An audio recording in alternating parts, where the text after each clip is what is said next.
Sizi ən çox kim əsəbləşdirir? Mən ən çox özüm uşaq sferasında işləyirəm.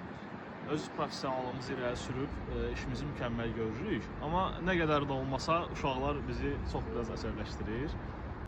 Məsəl üçün saç kəsimi sırasında düz dayanmırlar, tərpənirlər, sözlərimizə baxmırlar. Ola bilər uşaqlarda normaldır, normal haldır.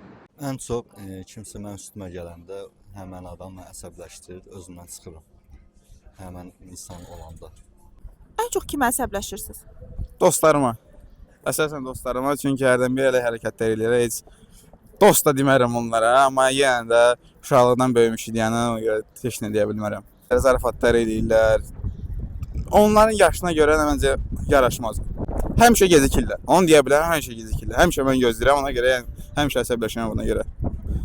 Sizi ən çox kim əsəbləşdirir? Heç kim. Heç vaxt əsəbləşmirsiniz? Əslində əsəbləşəndə özümə daha çox əsəbləşirəm. Yəni ki, öz hərəkətlərimə görə və yaxud hansısa bir, yəni diqqətsizliyimə görə. Əsasən belə.